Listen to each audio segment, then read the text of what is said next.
Welcome to this free webinar on the joy of journaling, using journaling to process the challenges in life in order to really enjoy what there is to enjoy.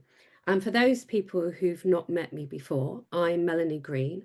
I'm a chartered occupational psychologist and I work as a coach and trainer and facilitator and workplace mediator. And I do a lot of writing as well. And the areas in which I work in is two main areas. One is about resilience in life and at work and being able to manage the stresses, not just in the workplace, but also everything that happens out of work that affects us. Another big area is how we communicate with other people in the workplace, affected team working, dealing with conflicts in teams, and also how managers coach and lead their teams as well. And I thought, I know one person has said they will need to leave early. So I thought I'd say now what support is available after this webinar.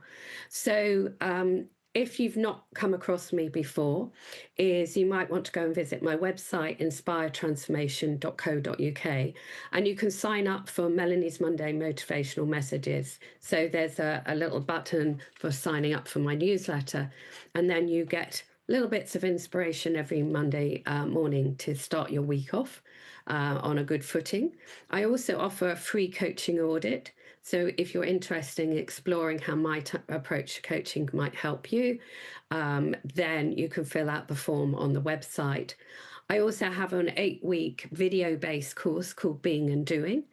And there's more information in the resources page if you go to the shop, and there's more information about that. And I have a new group coaching program for managers that are starting in the new year. And again, there's more information on the website. So I just thought I'd let you know in case you have to leave early. So in terms of this webinar and what we're going to cover, I'm going to briefly talk about my journaling journey, which is a bit of my mouthful, then get you to reflect on your journey. And I'm going to do a couple of polls to find out your experiences, the people who are here. And also talk about there's not one right way. So I'm not kind of selling, this is the way to do journaling. There are lots of different ways of doing it. I'm going to share a number of different journaling exercises that I use and my clients find really useful. And also feel free to ask questions via the chat box as we go along. Feel free to do that at any point. And I'll also at the end allow time and open it up if people want to ask questions and go turn their mics on. And also the PowerPoint will be sent out to you. So I'm recording this. It will be edited over the next few days, and then I'll send you an email with also some links or handouts and things like that that I might have talked about here. Or if anybody's asked questions and we haven't been able to cover it, I might cover it in that email. So let's start off with my journaling journey. So how did I go from being moody, miserable Melanie to finding the joy in the shit?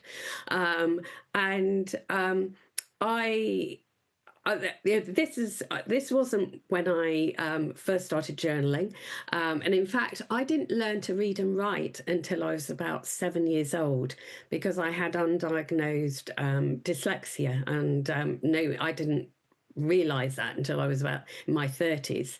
But my dad gave me his cast off business diaries. So he ran his own business. And in those days, you know, this was a nationwide building society, gave him a diary. And so he gave me his diaries and I started writing, and I was looking back over the sorts of things. It was very kind of factual about what I did. There was lots on Saturday, watching Starsky sorry, Starsky and Hutch, for those of you who are old enough to remember the TV program. And in fact, I was just flicking through while I was waiting people to come on board, and I was kind of saying, "There's no Starsky and Hutch on TV. It's so awful." So clearly, I had a lot on my plate. Although, interestingly, when I opened it the other day for the first time for many, many years, it opened to the page where actually I'd had an emergency operation for a burst appendix, and I had, it was very serious, although I don't think I perhaps quite appreciated it at the time. I then moved on to is these little 5-year diaries that I had went through two lots of these 5-year diaries.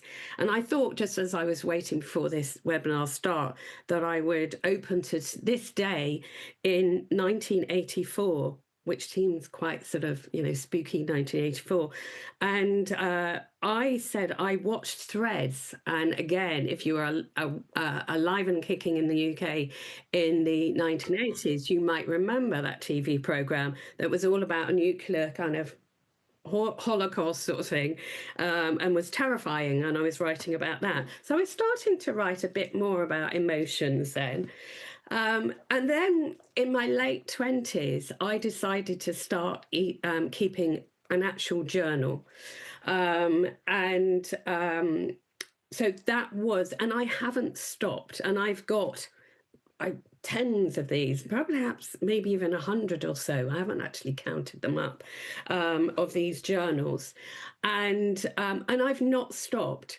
And in fact, earlier on this year in May, I fell and I dislocated and I broke my left arm. I am right-handed, but I also damaged my right arm, and I couldn't write for 4 weeks, and that's the most I've had off of journaling.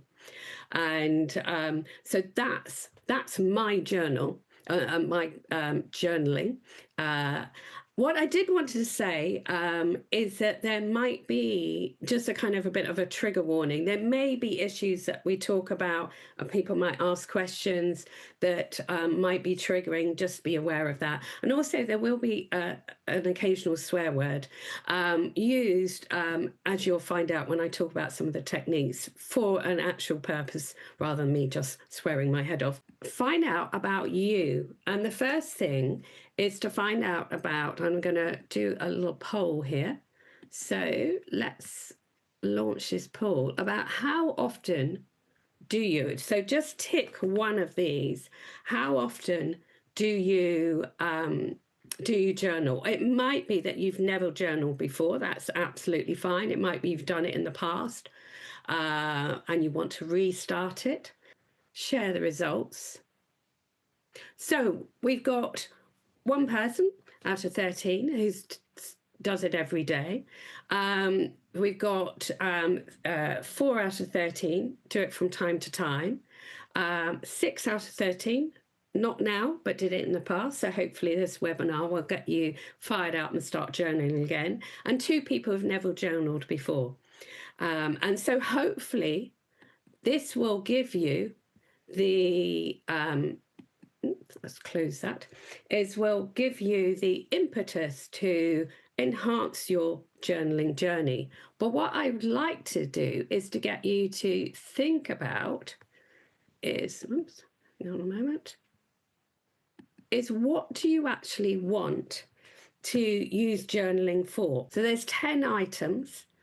So we've got there about creating a record of your life, might be offloading what's on your mind, working through problems, helping you to make decisions, keeping you on track on your progress and your goals, listening to yourself, helping you to be less anxious or managing your mood, helping you to sleep, and also sometimes helping you to tap into that inner wisdom.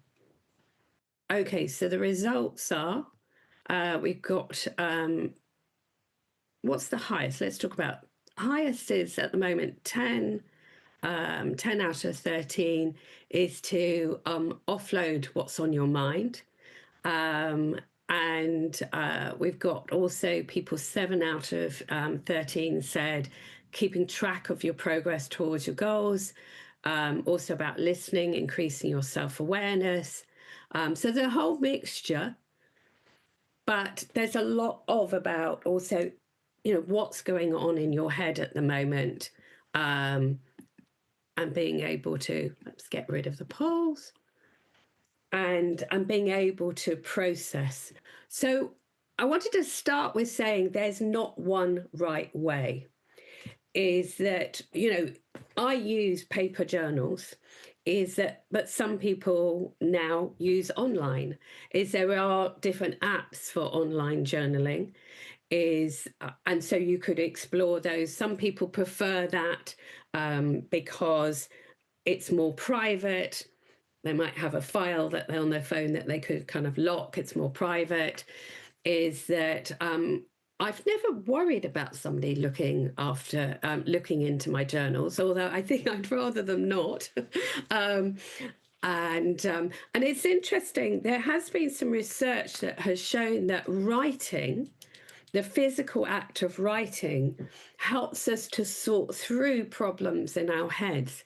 But I don't know whether in this digital age, whether that's going to change. It's different for those of us who've grown up with writing all of our lives, whereas most people, young people today, they'll be on their phones or on their computers, and doing everything digitally. And so it might not be so true. There's also about when you do your journaling. Some of you may have come across Julia Cameron and her morning pages. Feel free to put in the chat box if you ever wanted to try or ever tried her morning pages. What she recommends is, she said, before you even get out of bed, is you write 3 A4 pieces of paper of just your thoughts, kind of like a stream of consciousness. I have to say, I've tried it, hasn't kind of really worked for me. So for me, it is when I feel like it, but most of the time, particularly when I'm going through tough times, I write in my journal every day, even if it's just a bit of touching base with myself. It's also about whether you write in your what's going on in your head, so it's that stream of consciousness, or whether you use specific exercises. And I'm going to share some exercises that you can use. Also, whether you read your journals. Some people spend a lot of time going back. I tend to not do that. I mean, it was quite interesting because I pulled out a few to read some of them, and what was going through my mind or what was going on in my life. What I do sometimes do, so if I have, here is a more recent journal, is sometimes part the way through, I might kind of go back, and particularly if it's been a very challenging period of a time, actually, how have I kind of coped? Where am I compared to I was 3 months ago or something like that? And also whether you use structured journals. So I've always used just blank notebooks. As you can see, I like to lots of different colorful ones, but there is a lot of different structured journals that you can buy. And as it happens that this year I bought Donna Ashworth's Words to Live By. I also bought it for a friend and for a client, and each day has a different question. And I found it interesting to do, but I still do my normal journaling alongside that. So it's kind of, if you've not journaled before, it's one, have a look at. You might kind of find the blank page maybe is too scary, although hopefully the techniques that I'm going to give you will be helpful. But there are those kind of journals out there that are more structured and give you questions to think about. So here's an overview of the tools and techniques I'm going to talk through today. Is that we might not cover quite everything, but I'll indicate and give you some information in the follow-up email. So I'm going to talk about checking in with yourself daily, which I think is incredibly useful, about writing daily gratitudes and the occasional fuckitudes, as I'll explain more about them, about appreciations of yourself rather than that constant your inner critic criticizing you. listening to your whole self, and also about listening at highs, lows, successes, challenges, and the exercise of writing to a wise mentor. So let's start with the checking in with yourself. So I'm going to share with you in a moment a mood map. And what I'd like you to do is to identify 5 to 7 moods to describe how you're feeling right now, which might be different to how you're feeling at the beginning of the day, or even an hour ago if your moods go very up and down. And then for any negative moods, to write out the thoughts that are driving these moods. Now, you won't necessarily have time to do this now, and I'm not expecting you to do this in the chat box. But then for any negative thoughts and beliefs, is to reframe those to create more empowering beliefs and thoughts that are going to help and support you through the day. And when I share the mood map, I'll give some examples of doing this. So here is the mood map. And there, so if so with the positive ones, you don't really have to analyze those. Although I was thinking when I was preparing for this, it can be if you were like, if perhaps you're like me, or how I used to be, moody, miserable Melanie, even when life was a lot easier for me. But I would have the occasional good period or occasional good day. And I think it sometimes is about, well, what's made the difference today that's made me feel, calm, or made me feel enthusiastic today, that different from because I'm not normally like this. But mainly you're going to be focusing on the negative emotions. And so I'd like to draw attention to the thing about loneliness, because it's said that there is an epidemic of loneliness, and I talk more and more to people about this topic.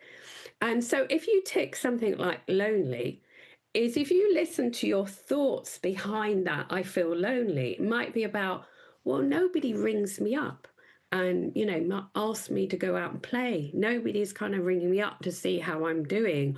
Or, perhaps nobody likes me now or wants to be with me. Now, the reframing of it might be about, well, actually, that's not true, because when I call a friend, they're really excited to hear from me. And if I suggest going and doing something, they want to go and do something. So actually, it's not about me. It's probably more about what's going for them. And maybe they're sat in their home feeling exactly the same, feeling lonely and not reaching out, etc. Or let's take an emotion of angry. When we're angry, because the brain likes to keep us safe, so it keeps on focusing on the thing that we're feeling angry about. So sometimes it's about, if we've ticked something like angry is getting to the root cause, can you resolve that issue? Sometimes we can't. Sometimes it's about actually, how can I process that? Maybe it's kind of writing out in my journal about exactly why I'm feeling angry. I was feeling really angry after, not about my accident. I was actually very chilled within about 5 minutes. I realized I'd done something really seriously wrong, but it was one person's reaction to it, who were not supportive and were, quite frankly, quite selfish. And I just got really angry, not with them. So I did a lot of journaling around it. So that can be another way of just letting it out. Is sometimes even drafting, not necessarily sending a letter in your journal to the person you're feeling really angry. Sometimes we're angry about what's going on in the world. But it's about checking in and then processing those emotions rather than trying to suppress them. Because when we try and suppress a negative, we end up suppressing our positives as well. So that's the check-in process. I really recommend, particularly if you're quite, your mood's quite up and down, it's a really good thing to do, is to check in with yourself. So let's go to the next technique. You probably have come across the idea of daily gratitudes. Is research in positive psychology a long time ago showed that writing daily gratitudes can have a profound effect on our levels of happiness. But even if we're mildly depressed, it can start to change things. And actually, what happened was that uh, when when it was probably about 10 years ago, when neuroscientists could start to do experiments on people in when they were in MRI scanners, is that they could see that using simple exercise, like about thinking about 3 things you're grateful for, wires up different neural pathways from when you're thinking about all the things that are wrong with your life. So I certainly, through the first year of the pandemic, was writing daily gratitudes, but also writing my fuckitudes. Now, there's a whole story to how I came up with my fuckitudes, which I will send you in the email a link to a newsletter, explains the black background to it. But as I say, I don't have time to go into it today, but I'd gone through a whole kind of journey to do with a health issue. And there was one day when I sat down and I thought I was feeling really low. I thought, right, I'm going to write my gratitudes. And I just went, oh, fuck it. And in my journal, I went just fuck, blah, blah, blah, fuck, blah, blah, blah. And there was about 15 of them. And the last one was I wrote, fuck gratitude, at which point I just burst out laughing. And I realized it was just so cathartic to just be really open and honest about actually what was going on for me. Yes, there was these things to be grateful for, but there's all these other things. And there's a phrase that is now used, which is toxic positivity. And I don't know if you've come across this before, but it's this idea that you have to be happy no matter what, and you've got to be positive. And an example of it is that a number of years ago, I was contacted by an acquaintance of mine, and she said to me, I've just been diagnosed with breast cancer and I know I need to be positive. And so I thought, like, you're the queen of positivity, Melanie, I will speak to you. And I was kind of horrified by this. And I said to her, firstly, I'm really sorry that you've been diagnosed with breast cancer. That's really awful. I said, have you, first of all, when? And she was like, it was a few days ago that she'd been diagnosed. And I said to her, I said, have you dealt with your, I don't know, it might have been your anger, your fear, your sadness, what everything else you might be experiencing. It's only when we are really honest with ourselves that we can then get to a more positive place. And the toxic positivity is about you have to be, positive the whole time, kind of regardless. And I'm much more about actually the way to get to a positive place is to be really honest. And one of the ways of being honest is the occasional fuckitudes that you write alongside your gratitude. So I had a really tough time during the pandemic, and particularly the first year. I had my own lung problems, which meant I was isolating alone. Mum's dementia kicked in the moment we went into lockdown, so trying to support her at a distance. It was awful. It was really difficult. So I wrote my daily gratitudes. I was grateful for a lot of things, but also was really open and honest about what's going on with my life, with my daily fuckitudes. And it helped me to get through each day because it was tough going. So those are your gratitudes and your fuckitudes. So I don't know, feel free to say in the chat box whether you do write gratitudes or maybe you do it in your head. I think it's quite useful to do it on paper. So the next technique is about appreciating yourself. And the page number is actually from my book, Master Your Inner Critic, Release Your Inner Wisdom. And that you can buy copies from me is it's £9.99 for those of you in this country, including postage and packaging in this country. But there's also, it's available on Kindle. And but the exercise is that to do it at least on a weekly basis. But sometimes when I started doing this exercise, I got myself a different little notebook with just my appreciations in. And this I started, it was a long time ago, in 1995. I don't need to do them really because I've now, through doing this exercise really helped to rewire my brain. So in my book came out in 2008, and it doesn't have about neuroscience because we didn't know what we now know about neuroscience. But neuroscience has shown that these simple exercises can rewire our brains. And this, plus another exercise I'm going to talk about, had the biggest impact in rewiring our brains, my brain. Because if you suffer from the inner critic is usually constantly criticizing yourself. So instead of that constant criticism, is at least, weekly, but I would recommend daily, is to start off writing your appreciations. So it might be your appreciations of the activities that you do, the strengths you have, your resilience, your achievements. It might be past achievements as well as current. It may well be repetitive, that's fine, because your inner critic is, but these things are the appreciations. And let me share a few examples. And what I'd like to do is if some of you would share maybe one thing you appreciate about yourself in the chat box.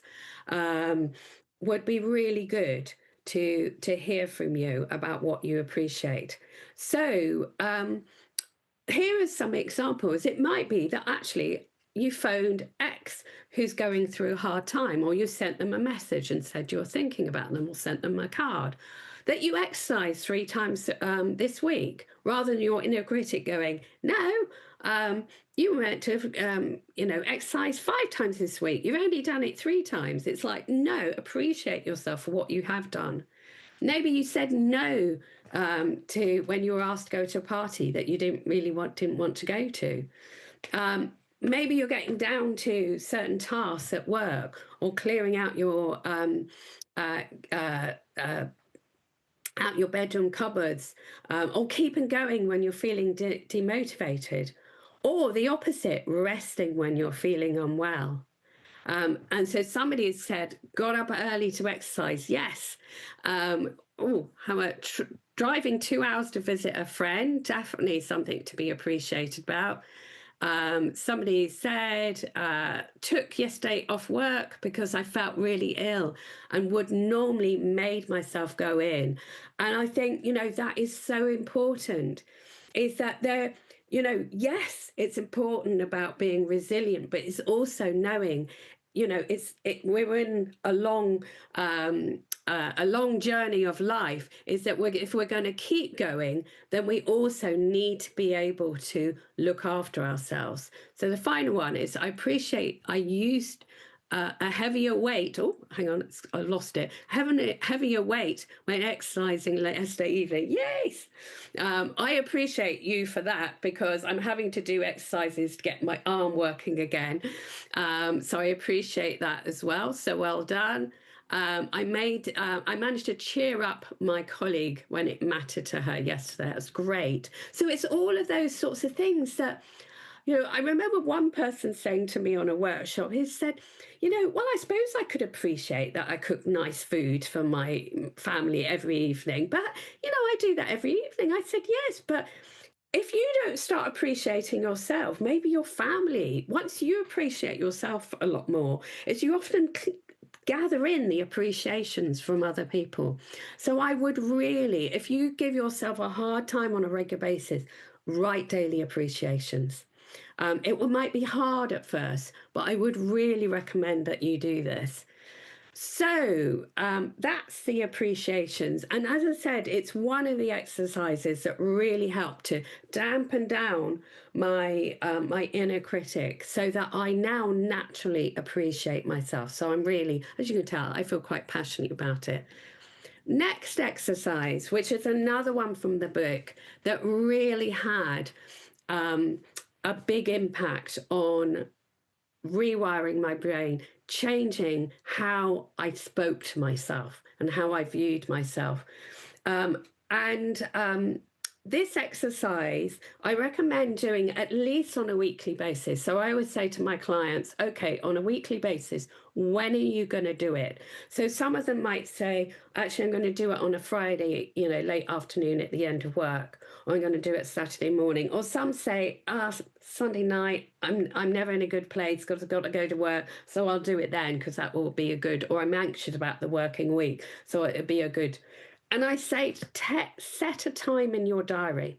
Maybe even put a timer on your phone so that it reminds you to do it. And then also do it on an ad hoc basis, either when you're feeling very anxious or overwhelmed or stressed by life, or maybe you're feeling indecisive and you want to work out which way to go, or at a crossroads. So it's a really powerful exercise. And what happened was it's based upon, which I don't have time to kind of go into here, but it's based upon a model about how we communicate with other people, which is called transactional analysis. It's the parent-adult-child model.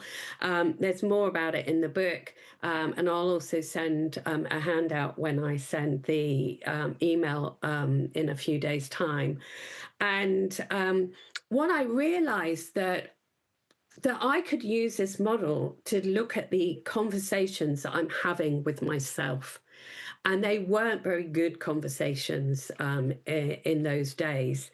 And so what you do is the first thing, and you'll notice these are different colors, is I use different colors pens. Here are all of my different color pens that I've got, lots of different colors. I use them to help me to kind of almost step out of one thing. So inner critic is normally red. It's shouty. It's normally red. And you often, it's shocking what the inner critic, what we're saying to ourselves. We wouldn't say that to a good friend, but we're saying it to ourselves. Is then write out what your inner fearful child is saying. It might have a lot of what ifs. Is that because if you've got a strong inner critic, it's often our fearful child doesn't get a look in, and doesn't get listened to. So it might have a lot of what ifs. If you have an inner sulky or rebellious child, then write out what they're saying. I certainly don't have much of a sulky child, occasionally a rebellious child. But some of my clients have a strong rebellious child or a strong sulky child, so they need to listen to them as well. All of that is quite kind of draining. So then listen to your fun child. And sometimes, I'm going on holiday next week. So my fun child is going, whoopee, we're going to go and see the sea. She likes going to the seaside. Is at other times she might be, oh, please, I live in the centre of the UK, so we're not near to close.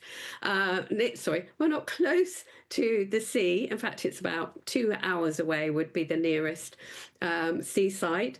And or sometimes my fun child is going, oh, please, can we just have a day off from all this seriousness?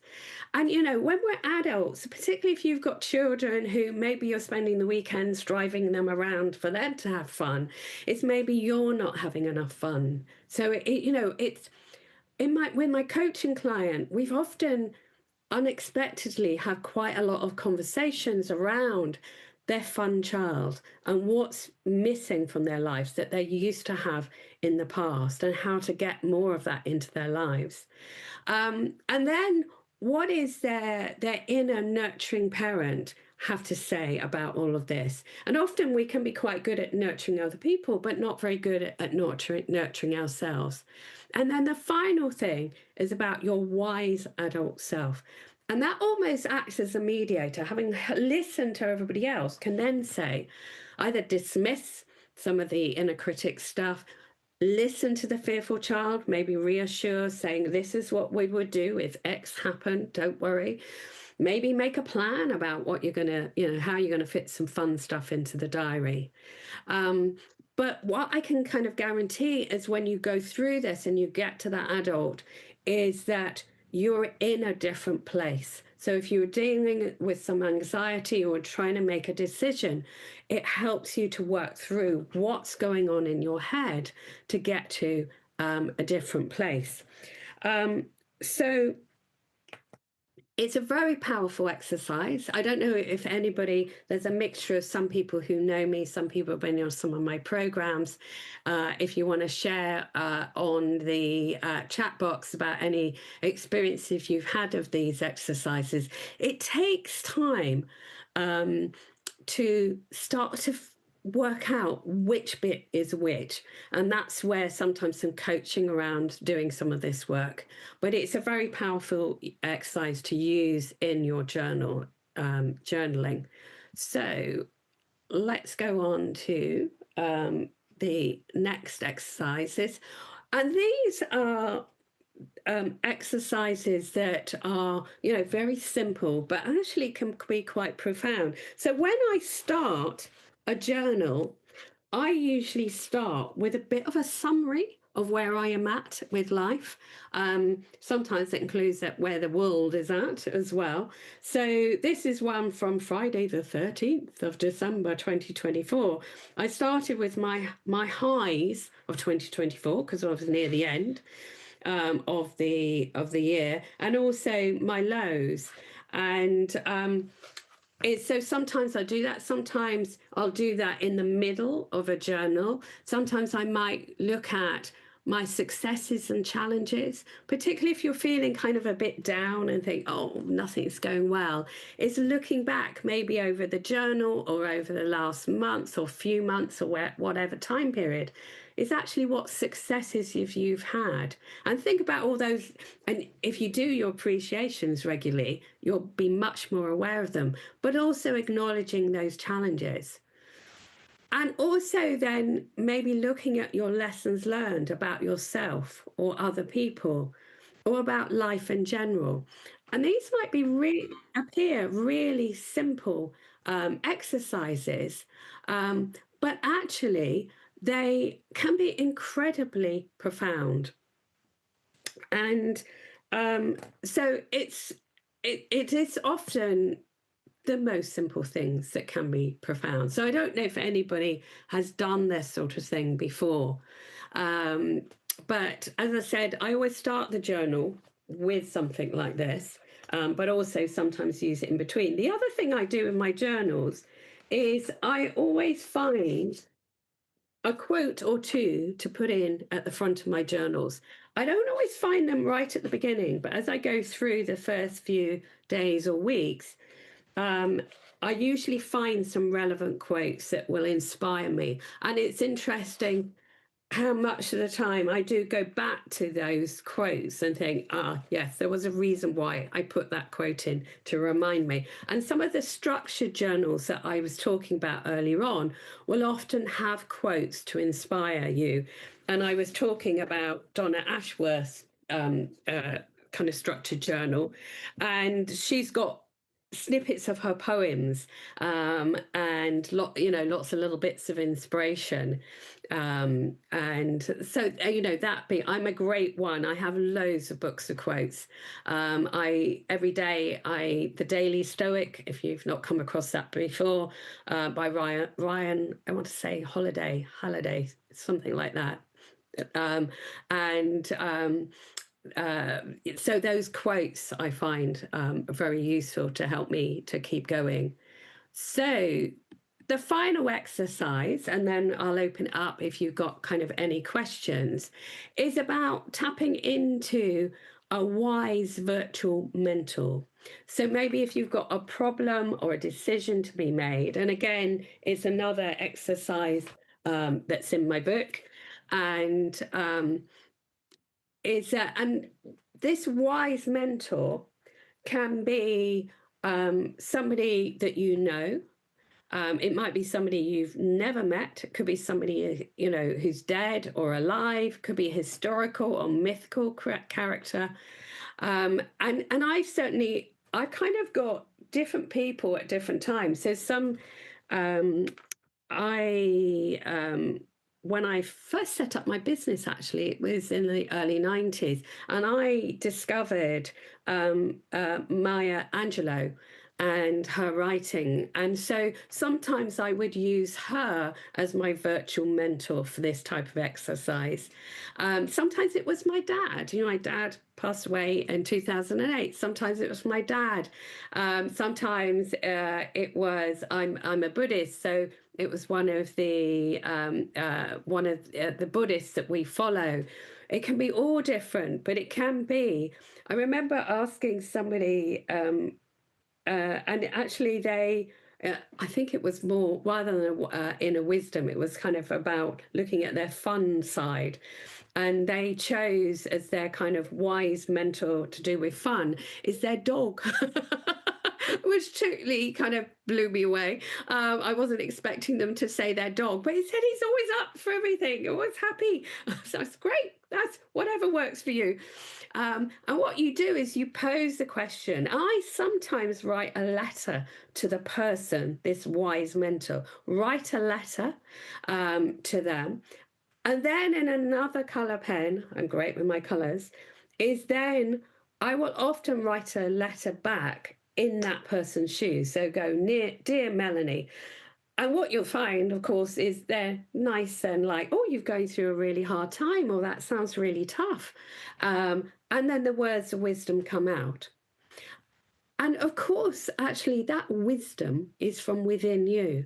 This exercise, by stepping into the shoes of a wise mentor, helps you to actually tap into that wisdom that's always within you.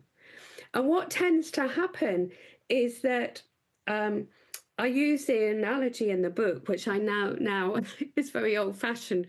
But we used to have radios that you'd have to tune into, and there'd be a lot of interference. There was no digital radios in those days, a lot of interference. And it's like the interference of our inner critic and our fearful child and all the other negative parts of our head stops us from tuning into that inner wisdom that's always there. And these types of exercises can help you to do that. So those are the exercises that I wanted to take you through. But either take yourself off mute, or if you don't want to do that and you want to just type, and I know it takes time for people to type, so I'm going to just do a little bit of a summary and also just remind people of kind of what next.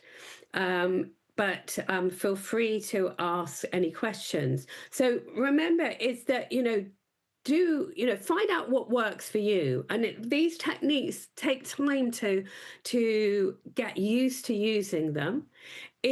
I would really recommend journaling regularly. It might be that you do it once a week. That's fine. But do it regularly. I do it most days, even if it might be short, sometimes it might be longer. Check in with yourself, particularly if your mood is very up and down. Is checking in with yourself daily can be really helpful, and use different exercises at different times. And you'll start to find out what a favorite kind of exercise is. So to help you going through, I will, as I said, this video, this recording is going to be edited, and then I will send you a link to it. I'll also send it out via Melanie's Monday Motivational Messages. So please do go to my website, inspiretransformation.co.uk, sign up for the newsletter to get Melanie's Monday Motivational Messages, to get your week off to a good start. Also where I let people know about future webinars. And also I have a free coaching audit where you complete a questionnaire, and then we have a 30-minute conversation to find out how my approach to coaching can help you to tackle the things or help you to achieve the goals that you want to achieve. And again, there's a link on my website to that. I also have an 8-week. So if you've kind of gone, oh, I really like what Melanie's saying, and some of you are new to my work, is I have an 8-week video-based course called Being and Doing, and it's about transforming yourself from the inside out. More information if you go to the resources page and the shop on my website, then there's more information. And also I have a group coaching program for managers starting next year. So we've got one question that says, do you use more than one journaling form a day, i.e. a blank page and Donna Ashworth? So yes, Rebecca, I do. I found, so I was saying earlier on too, is that I've always had blank journals. I bought Donna Ashworth because I was interested in it. I was also bought it for a client of mine and also for a friend. And although I do hers, and I find it kind of interesting, but actually there's a lot more I want to process that isn't going to be coming out in her questions that she poses each day. So I've still been doing this alongside it. Gary Ian, who is actually Susan Moore, says, I've done the Being and Doing course. It's excellent. I highly recommend it. Thank you, Susan. And actually, I think on the Being and Doing course, you'll see a little video from Susan talking about the giving a testimonial. So thank you for that. I hope that it's given you food for thought, either to start the journaling process or to add to what you're doing. So Laura has said, having never journaled before, what has helped you the most? Oh, I think it's listening to myself. And because I spend a lot of my time, not just with clients, I have various support roles. I often fall into the role of listening to a lot of people. And so this is about listening to myself and to have a better relationship with myself.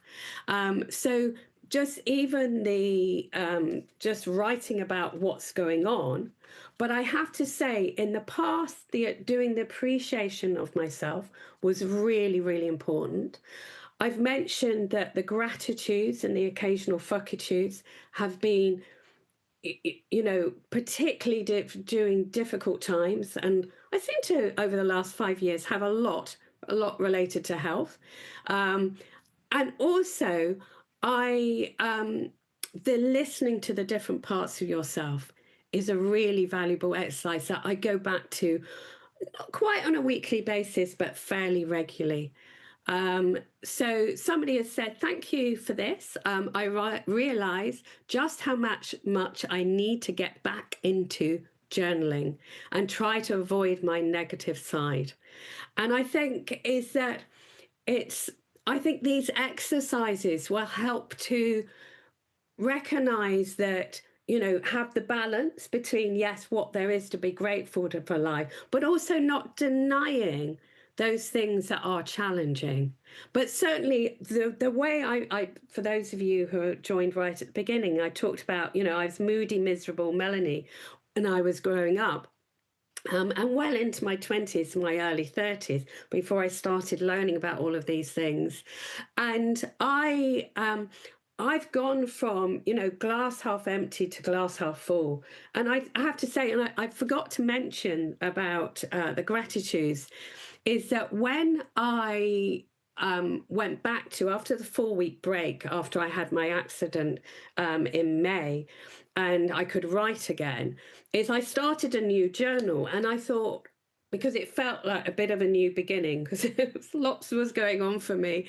And I decided to start with gratitudes and fuckitudes. I had 35 gratitudes, considering I've dislocated, fractured, got plates and screws and God knows what in. Um, I live alone, so it was very challenging. I had, I had to stop work. I'd had to cancel this webinar that was meant to run in early June.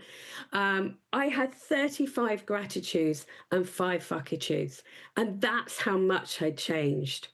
But journaling, I've had some really low times over the last 4 months dealing with this, but the journaling helps me. Along with, I'm a Buddhist, I have my Buddhist practice, I do have my own coach. But this is what's with me every day. This is what comes out with me when I go out for the day. I usually have my journal with me. Not if I'm going to be with friends, but if I'm going out on my own, I have my journal. And I look forward to seeing you on other webinars. And I hope you sign up for Melanie's Monday Motivational Messages, and to see you in the future. So thank you very much.